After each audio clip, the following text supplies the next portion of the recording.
পরবর্তী টার্গেট কে, রাষ্ট্রপতি এবং সেনাপ্রধান? এই প্রসঙ্গটি নিয়ে আপনাদের সামনে এই মুহূর্তে কথা বলবো। আপনারা ইতিমধ্যে জানেন যে বাংলাদেশ আওয়ামী লীগ দল হিসেবে নিষিদ্ধ হয়নি। মানুষের মধ্যে একটা ভুল বার্তা যাচ্ছে, কিন্তু প্রজ্ঞাপনে যেটি এসছে সেটি হচ্ছে আওয়ামী লীগের কার্যক্রম নিষিদ্ধ করা হয়েছে, বিচার কার্যক্রম বাস্তবায়ন না হওয়া পর্যন্ত। আওয়ামী লীগ আছে, দল আছে, কিন্তু আওয়ামী লীগের কার্যক্রমটা নিষিদ্ধ হয়েছে। কিন্তু আর একটা কনফিউশনাল ব্যাপার ঘটিয়েছে গতকালকে নির্বাচন কমিশন, সেটি হচ্ছে আওয়ামী লীগের নিবন্ধন বাতিল করে দিয়েছে। কেন? যেহেতু দল হিসেবে আওয়ামী লীগ নিষিদ্ধ হয়নি, সেহেতু আওয়ামী লীগের নিবন্ধন বাতিল করলো কিসের ভিত্তিতে? এটি নির্বাচন কমিশনও আসলে সঠিক জবাব জানে কিনা সেটি বড় প্রশ্ন। যেটি হোক, আওয়ামী লীগের কার্যক্রম এই মুহূর্তে নিষিদ্ধ।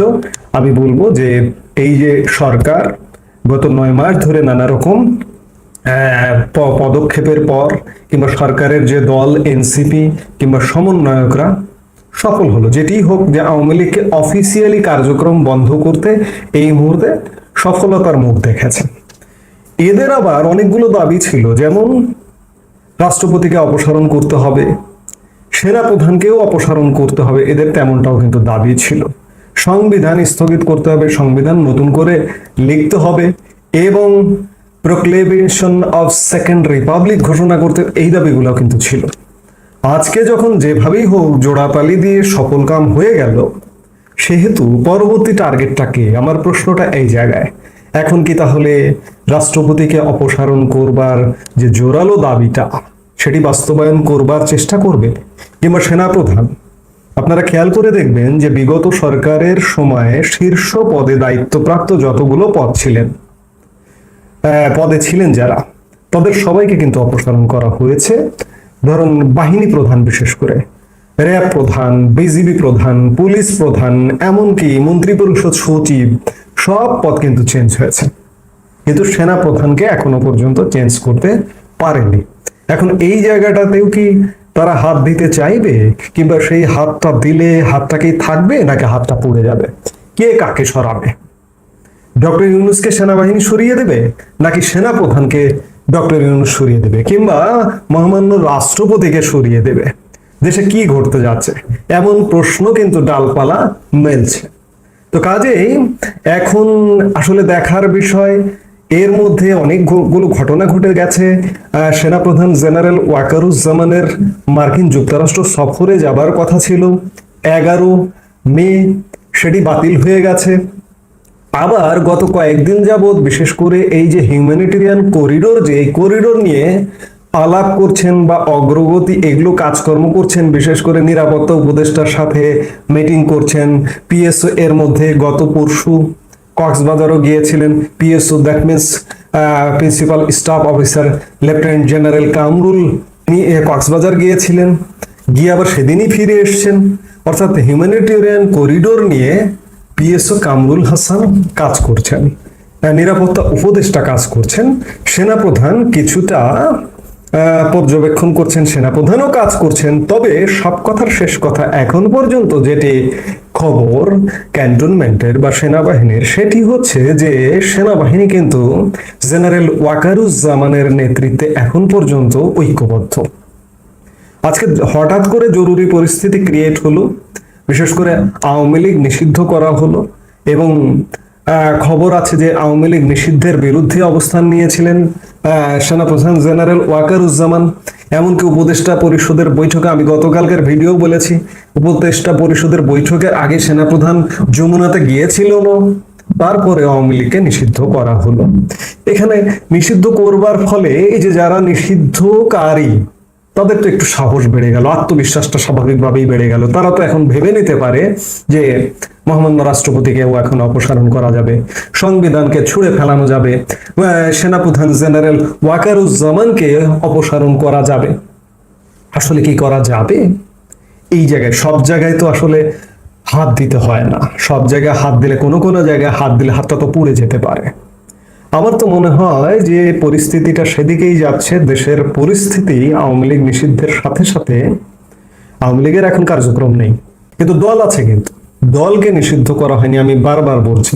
তো সেই জায়গায় এখন যদি বর্তমানে যারা সরকারের দল কিংবা যারা সরকারপন্থী দেশে বিদেশে সমর্থক আছেন, তারা ডক্টর ইউনূসকে দিয়ে সেনাপ্রধান জেনারেল ওয়াকারকে অপসারণ করতে চান বা অবসরে পাঠাতে চান বা যে কোনো একটা ব্যবস্থা, অর্থাৎ তাকে পদ থেকে সরিয়ে দিতে চান, এই উদ্যোগটা নিলে কি হবে?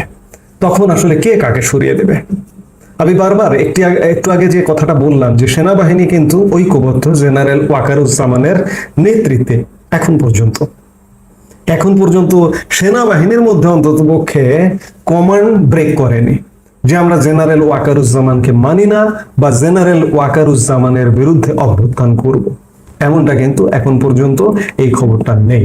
তো সেই জায়গায় ডক্টর ইউনূস যদি এই ধরনের ঘটনা ঘটাতে চান, এমনকি মহামান্য রাষ্ট্রপতিকেও যদি অপসারণ করতে চান, তাহলেই কিন্তু আমি বারবারই বলছি যে দেশের পরিস্থিতি কিন্তু পাল্টে যাবে। সেনাবাহিনী গত 9 মাস যাবৎ দেশের একটা বৃহৎ অংশ সেনাবাহিনী ক্ষমতায় নেই বা ক্ষমতায় আসুক বা দেশে এই যে অচল অবস্থা এগুলো দূর করবার জন্য খুব গুরুত্বপূর্ণ একটা ভূমিকায় আসুক, কিন্তু সেগুলো সেই আশা, জনগণের সেই আশার গুড়ে বালি, আশা পূর্ণ হয়নি। কিন্তু এবার হয়তো পূর্ণ হয়ে যেতেও পারে, কারণ জেনারেল ওয়াকারকে যদি সরাতে চায় ডক্টর মোহাম্মদ ইউনূস, কিংবা শুধু জেনারেল ওয়াকার নয়, মহামান্য রাষ্ট্রপতিকেও যদি সরাতে যায়, তাহলেও পরিস্থিতি পাল্টে যেতে পারে। আমরা একটি রাজনৈতিক দলের বেশ প্রশংসা করেছিলাম যে বিএনপি রাষ্ট্রপতি অপসারণ চায় না, সংবিধান বাতিল চায় না, এমনকি আওয়ামী লীগ নিষিদ্ধ চায় না। কিন্তু এই যে আওয়ামী লীগ নিষিদ্ধর পরে বিএনপির সুরটা দেখলেন তো? বিএনপি কেমন সুরে কথা বলা শুরু করলো, যেন বিএনপি আওয়ামী লীগকে নিষিদ্ধ করলো। বিএনপি আসলে এতে করে নিজেরাই ক্ষতিগ্রস্ত হচ্ছে, আরো হবে সামনের দিকে। যেটি হোক, এখন প্রশ্ন হচ্ছে, দেখার বিষয় যে সামনের সময়গুলোতে কি হচ্ছে।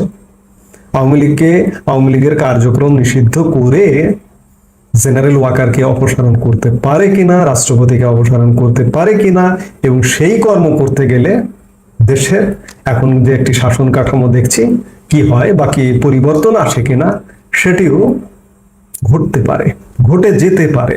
জেনারেল ওয়াকারকে অন্তত পক্ষে অপসারণ করতে গেলে একটা কিছু ঘটে যেতে পারে। সেটি দেখবার জন্য আমাদের আরো 2-4 দিন হয়তো অপেক্ষা হতে পারে, কারণ এটি যে কোনো সময় ঘটতে পারে। আজকে ঘটতে পারে, কালকে ঘটতে পারে, পরশু ঘটতে পারে। ক্যান্টনমেন্ট অ্যালার্ট কি ঘটছে না ঘটছে, আসলে এই ধরনের ঘটনাগুলো ঘটবার পরে একের পর এক ঘটনা ঘটে। যেমন 75-এ একের পর এক ঘটনা ঘটেছিল, অনেক ঘটনা ঘটেছিল খুব কাছাকাছি সময়ের মধ্যে। কিন্তু আজকে 2024-এ আওয়ামী লীগ সরকারের পতনের পরে কন্টিনিউ 9 মাস হয়ে গেল এই সরকারের বয়স, দেখতে দেখতে 10ম মাসে চলছে। খুব বড় ধরনের ঘটনা বলতে কিছু দেশের স্বার্থবিরোধী ঘটনা ঘটছে, কিন্তু ক্ষমতার পালাবদল বা ক্ষমতার পরিবর্তন খুব দ্রুত হলো না। 10 মাস মানে প্রায় 1 বছর হতে চললো। তো আজকে যদি এই কাজগুলো করতে যায়, তাহলে একটা কিছু ঘটে যাবে বলে এটি মনে হচ্ছে। আমি খানিক আগে যেটি বললাম যে আমাদের দেখতে হবে, আমরা সে পর্যন্ত অপেক্ষা করব, দেখি কি হয়।